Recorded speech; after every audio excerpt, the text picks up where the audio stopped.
Welcome to active contracts Tamil. So என்னோட name Krishnamurthy. நான் SEBI register advisor கிடையாது. இந்த வீடியோ உங்களுக்கு ஒரு எஜுகேஷ்னல் பர்பஸ்க்காக மட்டுமே.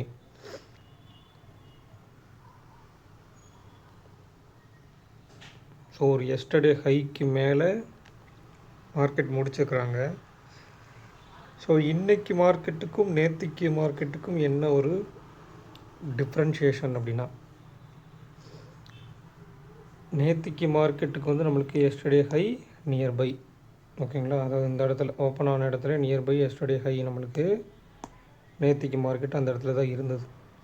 பட் இன்றைக்கி மார்க்கெட்டுக்கு ஓப்பனோட எஸ்டர்டே ஹைன்றது கொஞ்சம் தொலைவு. அதாவது ஓப்பன் இந்த இடத்துல, எஸ்டர்டே ஹை நம்மளுக்கு இந்த இடத்துல இருக்காங்க. இப்போ என்ன பண்ணுறாங்க, மார்க்கெட் வந்து காலையில் ஸ்பாட் வந்து ஓப்பனுக்கு மேலே, ஃப்யூச்சர் கொஞ்சம் ஓப்பனுக்கு கீழே தான் இருந்தாங்க ஒரு 1 or 2 minutes. அப்புறம் அவங்களுமே மேலே வந்தனால ஒரு ரேலி எஸ்டர்டே ஹை வரைக்கும். ஸோ அந்த எஸ்டர்டே ஹையை பிரேக் பண்ணாமல் ஏன் மேலே போகலை? நம்மளுக்கு ரேஞ்ச் அங்கே வந்து 25,500 வரையும் தான் இருந்தது. அண்ட் 25,500 புட் ஆப்ஷனும் இருந்தாங்க. நேற்றுக்கு நம்ம 6வது ஸ்ட்ரைக் ப்ரைஸாக அவங்கள தான் நோட் பண்ணோம். அப்போ ஒரு புட் ஆப்ஷன் இருக்குது, ஐடிஎம் புட் ஆப்ஷன் இருக்குன்னா ஓப்பனுக்கு மேலே எஸ்டர்டே ஹை லோக்கு உள்ள ஒரு பாசிட்டிவ் மொமெண்டம் இந்த மாதிரி தான் எடுத்துக்கணும், சரிங்களா. ஐடிஎம் புட் ஆப்ஷன் இருந்தாலும் அந்த மாதிரி தான் இருக்கும், சரிங்களா. அடுத்ததாக இந்த எஸ்டர்டே ஹைக்கு கீழே வந்தவங்க நம்மளுடைய ஒய்டு, அதாவது ஷார்ட் எட்ஜோட மிட் பாயிண்ட் வந்து 25,475. அதை பிரேக் பண்ணால் அகெயின் ஓப்பன். அப்போ ஓவரால் அவங்க வந்து என்ன பண்ணிட்டாங்க, ஒரு ஐடிஎம் புட் ஆப்ஷன் இருக்கிறனால உள்ள மார்க்கெட்டை பெருசாக கீழே ஓடல, ஒரு சைட்வேஸ் டு அப் ட்ரெண்ட் அப்படின்ற மாதிரி தான் இருந்துச்சு. ஸோ ஓவரால் அப் ட்ரெண்ட் தான் க்ளோசிங்.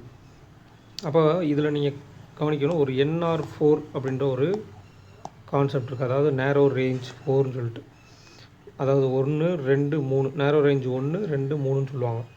சின்ன சின்ன ரேஞ்சஸ் என்றைக்கு அமையுது அப்படின்ற மாதிரி. அப்போ ஆல்மோஸ்ட் நம்மளுக்கு இதுவுமே வந்து NR4 தான். அதாவது 4ஆம் தேதி நடந்த மார்க்கெட் வந்து ஒரு நேரோ ரேஞ்சு.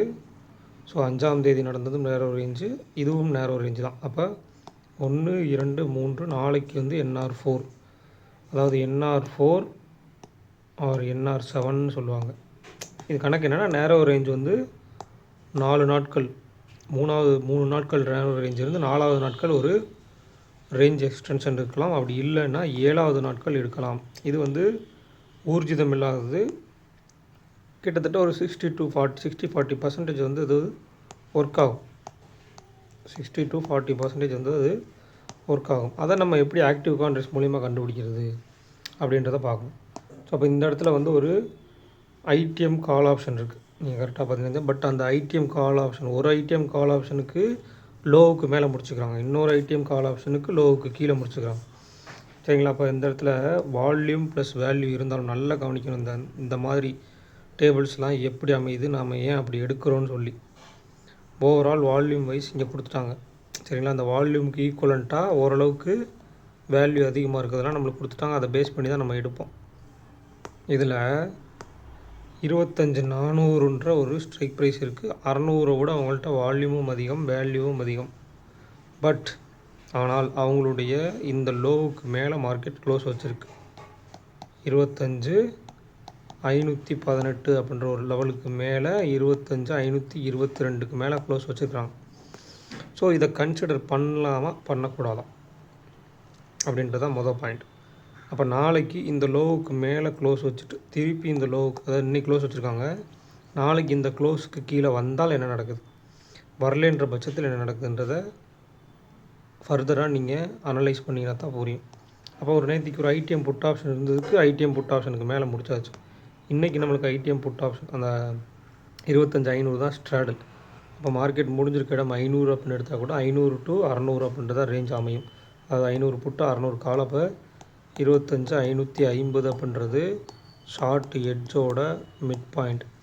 ஒய்டு எட்ஜ் எடுத்திங்கன்னா 400 to 600. அப்போ 25,500 அப்படின்றது ஒய்டு எட்ஜோட மிட் பாயிண்ட். அப்போ என்ன பண்ணியிருக்காங்கன்னா, ஒய்டு எட்ஜோட மிட் பாயிண்ட்டுக்கு மேலே க்ளோசிங், பட் ஷார்ட் எட்ஜோட மிட் பாயிண்ட்டுக்கு கீழே க்ளோசிங். இந்த இடத்துல நீங்கள் வந்து வால்யூம் வேல்யூ இருந்தாலும் நம்ம ஐடிஎம் கால் ஆப்ஷன் இன்னும் கணக்கில் கொண்டு வரவில்லை, ஏன்னா அவங்களுடைய லோவுக்கு மேலே முடிச்சிருக்கனால. ஸோ இதை வந்து அண்டர்ஸ்டாண்ட் பண்ணிக்கணும், ஏன் அப்படி எடுத்துருக்குறோம். சரிங்களா. அதுக்கப்புறமா வந்து ரேஞ்சஸ் எடுக்கும்போது நம்ம ஸ்ட்ராடல் கொடுத்துருந்தா ஸ்ட்ராடலின் படி தான் எடுக்கணும். சரிங்களா. மார்க்கெட் வந்து 22 பாயிண்ட் ப்ளஸில் முடிச்சுக்கிறாங்க. நல்லா அண்டர்ஸ்டாண்ட் பண்ணிக்கோங்க.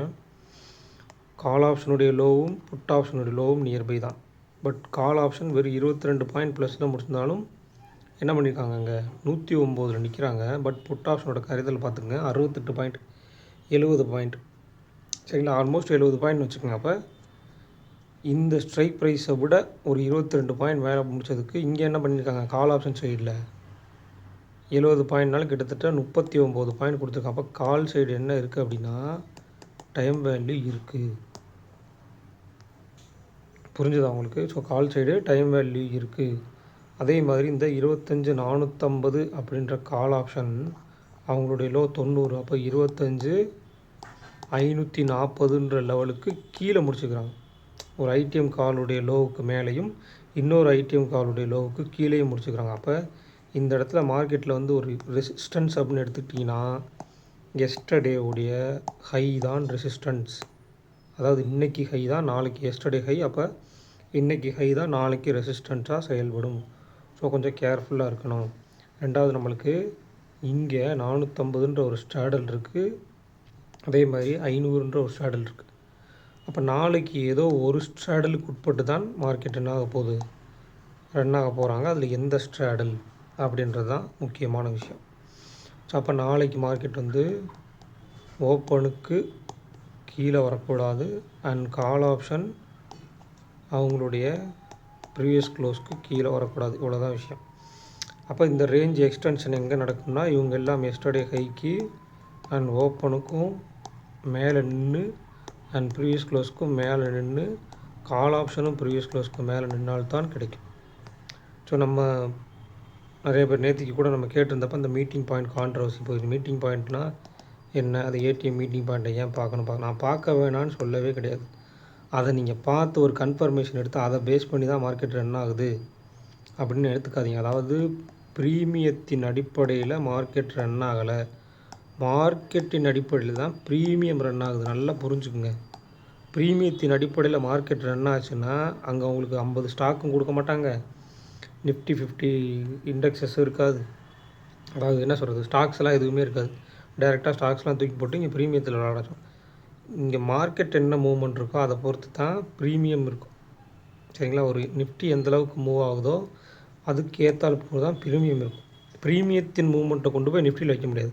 அப்போ நம்ம சப்போர்ட் அண்ட் ரெசிஸ்டன்ஸ் எங்கே எடுக்கணும், நிஃப்டியில் தான் எடுக்கணும். டைரெக்டாக நீங்கள் போய் ப்ரீமியம் வந்து 60 ரூபா வந்துச்சுன்னா 67 ரூபா லோ போட்டு 126 ரூபா ஹை போயிடுவாங்க, இல்லை 109 ரூபா க்ளோஸ் வச்சுருவாங்க. அப்படின்லாம் யாராலையும் பண்ண முடியாது. அது நீங்கள் ஒரு வியூகத்தில் பண்ணலாம், ஆனால் அது வந்து எக்ஸாக்டாகவும் அமையாது. தயவு செஞ்சு இந்த ப்ரீமியத்தில் வந்து சப்போர்ட் அண்ட் ரெசிஸ்டன்ஸ் மார்க் பண்ணி வச்சுட்டு அதில் வந்து ஃபாலோ பண்ணுறதை தவிர்த்துருங்க. ப்ரீமியத்தில் இருக்குது, ஒரு லெவல் இருக்குது, கன்ஃபர்மேஷனுக்கு தான் லெவல் இருக்குது. சரிங்களா. ஆனால் அதுவுமே வந்து ஒரு மார்க்கெட் வந்து அப்சைடு போகிறாங்கன்னா அதில் ஒரு கன்ஃபர்மேஷனுக்கான லெவல் தான். ஆனால் இந்த லெவல் வந்தால் கரெக்டாக அந்த லெவலுக்கு போவாங்க அப்படின்லாம் கிடையவே கிடையாது. சரிங்களா. அதெல்லாம் சுத்தமான உருட்டுக்கள், அதெல்லாம் நம்பக்கூடாது. என்றைக்குமே ப்ரீமியத்தின் அடிப்படையில் போகாதீங்க. மார்க்கெட்டை பாருங்கள். மார்க்கெட்டில் ஒரு பேசிக் லெவல்ஸ்னு ஒன்று, ஒரு சில லெவல்ஸ் இருக்கு இல்லையா, நம்ம கொடுக்குறோம் இல்லையா சினாரியோ அடிப்படையில், அதை பாருங்கள். இன்றைக்கி பாருங்கள், ஓப்பனுக்கு மேலே நின்னால் மேலே என்ன இருக்காங்க, நம்மளுக்கு எஸ்டர்டே ஹை இருக்காங்க. 2 நாளாக இந்த எஸ்டர்டே ஹை ஓப்பனுக்கு மேலே நின்று போயிருக்காங்களா இல்லையா. இதுக்கு ப்ரீமியத்தின் அடிப்படையில் மூவ்மெண்ட் இருக்குமா. ப்ரீமியம் வந்து எஸ்டர்டே ஹையை தாண்டும் போது ப்ரீமியமும் தாண்டி இருக்குமே. ப்ரீமியம் ஏன் எஸ்டர்டே ஹையை தாண்டலை, நல்லா புரிஞ்சுக்கோங்க. நாளுக்கு நாள் வந்து இந்த ஏடிஎம் அப்படின்ற ஒரு ப்ரீமியம் வந்து டிகே ஆகிட்டே இருக்கக்கூடியது. அப்போ ஒன்றுமே இல்லாமல் கரைஞ்சிட்ருக்கிற ஒரு விலையை வச்சுக்கிட்டு நீங்கள் போய் அது நன்னா தான் அது மூவ் ஆனால் தான் மார்க்கெட் மூவ் ஆகும் அப்படின்னு சொல்லி பண்ண முடியாது. தெளிவாக அண்டர்ஸ்டாண்ட் பண்ணிக்கோங்க. நம்ம கான்செப்ட் வந்து தனியாக பிகினர்ஸ் கைடுன்னு ஒரு ப்ளேலிஸ்ட் இருக்குது நம்ம யூடியூப் சேனலில், அதை பாருங்கள். அதை பார்த்துட்டு வந்தீங்கனாலே ஓரளவுக்கு புரியும். ப்ரீமியம் பின்னாடியே ஓடாதீங்க. ப்ரீமியம் இவ்வளோ தான் ஹை போடுன்னு யாராலும் சொல்ல முடியாது, கொஞ்சம் கூட இருக்கலாம். அதேமாதிரி இவ்வளோ தான் லோ போடுன்னு யாராலும் சொல்ல முடியாது. அந்த லோவிலேருந்து கரெக்டாக அந்த இன்றைக்கி வந்து 25,500 கால் வந்து 67 ரூபாய்க்கு வந்துட்டு 126 ரூபா போவாங்க அப்படின்லாம் அதில் கணக்கிடலாம் முடியாது. அப்படி கணக்கிட்டால் அது வந்து அந்த கணக்கு வந்து சும்மா ஒரு வியூகத்தின் அடிப்படையில் தான் இருக்குமே தவிர அது ப்ராபபிலிட்டி ஆஃப் சான்சஸ் வந்து அதிகமாக இருக்காது. ஸோ அதை வந்து நம்ப வேண்டாம். அடுத்ததாக வந்து நம்ம ஆப்ஷன் செயின், அதில் இம்ப்ளாய்டு வால்டிலிட்டி இன்றைக்கி நிறைய சேஞ்ச் ஓவர் இருந்துச்சு. இதுலேயுமே நல்லா புரிஞ்சிக்க வேண்டிய விஷயம், இப்போ நம்ம ஓவரால் அந்த டேபிளில் பார்த்துட்டு நம்ம அதாவது டைம் வேல்யூ வந்து கால் சைடு அதிகமாக இருக்காங்கன்னு சொன்னோம். ஸோ நம்ம முன்னாடியே பார்த்துருக்கோம் ஆல்ரெடி பல வீடியோஸில், டைம் வேல்யூ யார்கிட்ட இருக்காங்களோ அவங்கள்ட்ட தான் இம்ப்ளாய்டு வால்டிலிட்டியும் இருக்குன்னு சொல்லி. ஸோ அது புரிஞ்சுதான். அதாவது 522 முடித்ததுக்கு 500 புட் ஆப்ஷனோட 500 கால் ஆப்ஷன் எந்தளவுக்கு மேலே ஏறி இருக்காங்கன்னு சொல்லி அவங்கள்ட்ட டைம் வேல்யூ இருக்குன்னு சொல்லியிருந்தோம். அதே மாதிரி தான் இங்கேயும் நடக்குது. இதில் நீங்கள் நல்லா புரிஞ்சிக்க வேண்டியது, யார் சைடு இம்ப்ளாய்டு வால்டிலிட்டி இருக்கோ அவங்க சைடு மார்க்கெட் வந்து மூவ் ஆகும் அப்படின்றது கிடையாது. யார் சைடு இம்ப்ளாய்டு வால்டிலிட்டி அதிகமாக இருக்கோ அவங்க சைடு மார்க்கெட் மூவ் ஆனால் அவங்க ப்ரீமியம் வேகமாக ஏறும். அவங்களுக்கு ஆப்போசிட்டாக மூவ் ஆனால் ப்ரீமியம் வேகமாக ஏறும். நீங்கள் மார்க்கெட்டை தான் பார்க்கணும், ஸ்பாட்டையும் ஃப்யூச்சரையும் தான் பார்க்கணும். அதை விட்டுட்டு இங்கே ஐவி என்ன, ப்ரீமியம் எவ்வளோ போயிருக்கு, ப்ரீமியம் எவ்வளோ போனால் மார்க்கெட் இவ்வளோ போகும், ஐவி இவ்வளோ போனால் கால் சைடு இவ்வளோ போனால் மார்க்கெட் இவ்வளோ போகும். மார்க்கெட்டை ஃபாலோ பண்ணி மற்ற லெவல்ஸை வந்து கம்பேர் பண்ணுங்கள். பட் வந்து மார்க்கெட்டுக்கு எது உந்துதலாக இருக்குதுன்னு நினச்சிங்கன்னா எதுவுமே கிடையாது. அடுத்தடுத்த லெவல்ஸ் தான், சினாரியோ படி லெவல்ஸு அண்ட் ஆக்டிவ் கான்ட்ராக்ட்ஸ் படி லெவல்ஸ் தான். ஒரு லெவலுக்கு மேலே இல்லைன்னா அடுத்த லெவல் வரைக்கும் போகிறதுக்கு ப்ராபபிலிட்டி இருக்குது, அவ்வளோதான். சரிங்களா, ப்ராபபிலிட்டி தான் இருக்கும், கன்ஃபர்மேஷனாக இருக்காது. ஸோ அதுதான் சொல்கிறேன், ஒரு பர்ஃபெக்டான ஒரு மூமெண்ட் வந்து டெய்லி இன்றைக்கி வந்து இப்படி போயிருக்காங்க, ஓப்பன்லேருந்து போயிட்டு திருப்பி ஓப்பன் வந்து திருப்பி போயிருக்காங்கன்னா இதில் ஒரு ட்ரேட், இதில் ஒரு ட்ரேட், இதில் ஒரு ட்ரேட், ஆல்மோஸ்ட் நம்ம எல்லாத்துக்கும் ப்ராஃபிட் அப்படின்ற மென்டாலிட்டியில் இருக்காதிங்க. ஒரு மூமெண்ட்டு, ஒரு மொமெண்டம், அந்த ஒரு மொமெண்டம் காலையிலே நீங்கள் பிடிச்சிட்டிங்கன்னா வேலை முடிஞ்சு, அதுக்கப்புறம் வெறுமனே டேட்டாவை மட்டும் எடுத்து வச்சுட்டு அனலைஸ் பண்ணி பார்க்க ஆரம்பிங்க. ஏன் அப்படின்னா, காலையில் இந்த ஒரு மொமெண்டத்தில் நீங்கள் பண்ணிட்டீங்க, பட் ஒரு சில நாட்களில் இந்த நாட்கள் நீங்கள் அவைலபிலிட்டி இல்லை அப்படின்னா அடுத்த நாள் இந்த இடத்துல ரிவர்சல் எப்படி வருதுன்னு தெரியணும். அதுக்கு டேட்டாவை எடுத்து நீங்கள் அனலைஸ் பண்ணிங்கன்னா தான், லைவ் டேட்டாவை அனலைஸ் பண்ணால் இன்னும் கொஞ்சம் புரியும். ஓகேங்களா, நேராக நம்ம பேங்க் நிஃப்டி போயிடலாம்.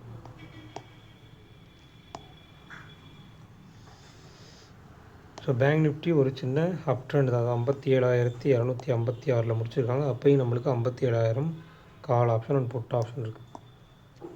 ஸோ அவங்களுடைய லோவின் அடிப்படையில் நீங்கள் எடுத்துக்கலாம் அண்ட் ப்ரீவியஸ் க்ளோஸின் அடிப்படையில் எடுத்துக்கலாம். ஒரு short range and white range, short edge and white edge இருந்தால் 57,200 டு 57,500 தான். ஸோ இந்த இடத்துல 57,000 டு 57,500, நடுவில் வந்து 57,200 ஸ்ட்ராடில், அதேமாதிரி 57,000 ஸ்ட்ராடில். அப்போ இவங்களுடைய ஒரு ஸ்ட்ராடில் நிஃப்டியில் மாதிரி உங்கள்கிட்ட 2 ஸ்ட்ராடில் இருக்குன்னா அப்போ ஒரு ஸ்ட்ராடிலுடைய எல்லைக்கு உட்பட்டு நாளைக்கு மார்க்கெட் இருக்க போகுது. அப்போ 200 டு 500 அப்படின்றது ஒரு எல்லையாக இருக்கும். ஒரு ஸ்ட்ராடில் இந்த பக்கம் எல்லை, 200 டு 57,000 ஸ்ட்ராடில்னால் அந்த பக்கம் எல்லையாக இருக்கும். ஸோ பேங்க் நிஃப்டியில் ஸ்ட்ராடிலின் எல்லைகள் மேக்ஸிமம் ஒரு 200 பாயிண்ட் 250 பாயிண்ட் வரைக்கும் இருக்கும். நிஃப்டியில் நம்ம வந்து வெறும் 50 பாயிண்ட் தான் பார்க்க முடியும். பேங்க் நிஃப்டியில் 250 பாயிண்ட் இருக்கும். ஸோ பேங்க் நிஃப்டியில் வந்து இப்போ பாருங்கள், இதில் ஒரு டைவர்ஜென்ஸ் மாதிரி, அதாவது பேங்க் நிஃப்டியில் நம்மளுக்கு புட் ஆப்ஷன் சைடு ஐவி அதிகம், ஓகேவா, but Nifty side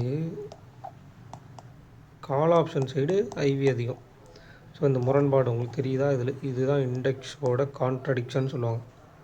so index கான்ட்ரடிக்ஷன்னா இதுதான். அப்போ நாளைக்கு இந்த கான்ட்ரடிக்ஷனோடு ரன் ஆகினாங்க அப்படின்னா மிகப்பெரிய சைட்வேஸில் போகிறதுக்கு சான்சஸ் இருக்குது. அப்படி இல்லைன்னா ஒரு ஹை வால்டிலிட்டியாக இருக்கிறதுக்கு சான்சஸ் இருக்குது. ஸோ இன்றைக்குமே நம்மளுக்கு எஸ்டர்டே ஹை அண்ட் லோ, அதாவது இன்றைக்கி ஹை அண்ட் லோ அப்படின்றது கொஞ்சம் குறைவாக தான் இருக்குது. இது நாளைக்கு எப்படி ரியாக்ட் பண்ணுறாங்கன்ற பார்க்கணும். ஸோ இந்த வீடியோ பிடிச்சிருந்துச்சு அப்படின்னா லைக் பண்ணுங்கள், ஷேர் பண்ணுங்கள், சப்ஸ்கிரைப் பண்ணுங்கள். மறக்காமல் கருத்துக்களை வந்து கமெண்ட் செக்ஷனில் கமெண்ட் பண்ணுங்கள். நன்றி, வணக்கம்.